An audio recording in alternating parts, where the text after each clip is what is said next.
জনগণকে আমি দৃষ্টি আকর্ষণ করছি, আসুন সবাই মিলে একসাথে পলিথিন বর্জন করুন, পাটের পণ্য ব্যবহার করুন। আহমেদ বলছেন আমাদের পাট মন্ত্ররা একদম ধ্বংস করে দিচ্ছে। আরে ভাই, পাট মন্ত্ররা তো ধ্বংস হবে, আপনারা পাট মন্ত্ররার দায়িত্ব দেন।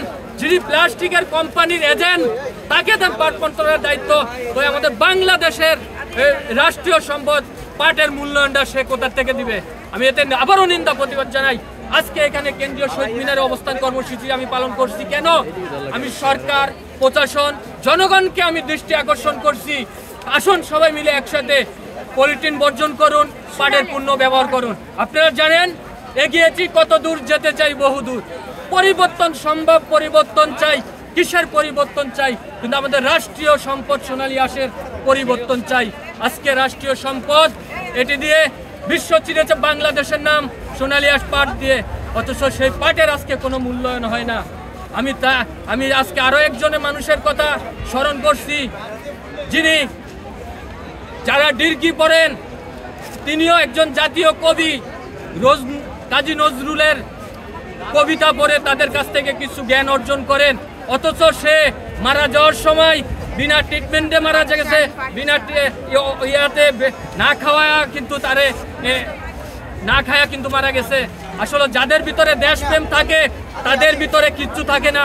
যারা দেশ আমাকে কি দিচ্ছে সেটা দেখার বিষয় না, কিন্তু দেশকে আমি কি দিচ্ছি সেটা দেখার বিষয়।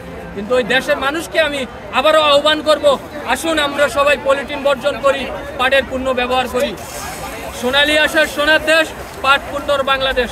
এখানে প্লাস্টিক প্লাস্টিক না, না প্লাস্টিক না, এটা প্লাস্টিক তো ভাই, এটা প্লাস্টিক তো, এটা প্লাস্টিকের বিপক্ষে। না না, এটা দেওয়া যাবে, এটা শহীদদের অতিরিক্ত ভাষা শুধু পাটের পোশাক করতে হবে তা কিন্তু না।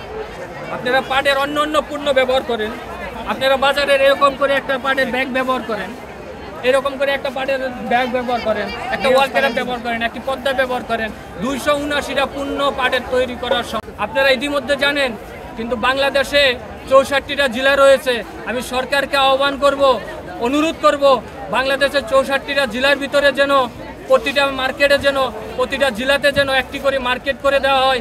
ওই পাটের পণ্যটা শুধু ঢাকাতে শুধু বাণিজ্য মেলা দিলে ওই সাধারণ অন্যান্য জেলার লোকজন এসে ওই পাটের পণ্যর মেলাগুলা এসে পাটের পণ্য ব্যবহার করতে পারবে না, সেটা হয় না। আমি অনুরোধ করব, আমাদের যে আদম জুট মিল রয়েছে, এরকম অনেক জুট মিলগুলা বন্ধ হয়ে রয়েছে, ওই জুট মিলগুলার শ্রমিকগুলা অবহেলিত, বঞ্চিত। আপনারা জানেন বাংলাদেশে কি 45 লক্ষ কৃষক রয়েছে। 45 লক্ষ কৃষকের ভিতরে হতে পারি আমিও একজন, আপনিও একজন। ওই 45 লক্ষ কৃষকের মুখে হাসি নাই, কান্না।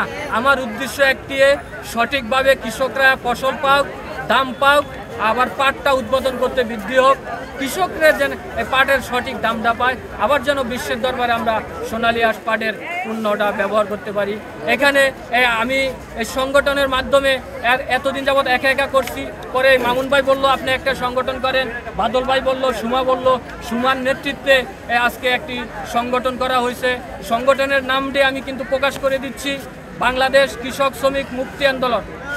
বাংলাদেশ কৃষক শ্রমিক মুক্তি আন্দোলন এই সংগঠনের আওতার ভিতরে, এই সংগঠন থেকে কিন্তু আমরা কৃষকের উন্নয়নের ক্ষেত্রে কাজ করব। পাট শিল্পকে বিশ্বের দরবারে তুলে ধরার জন্য আমরা কাজ করব।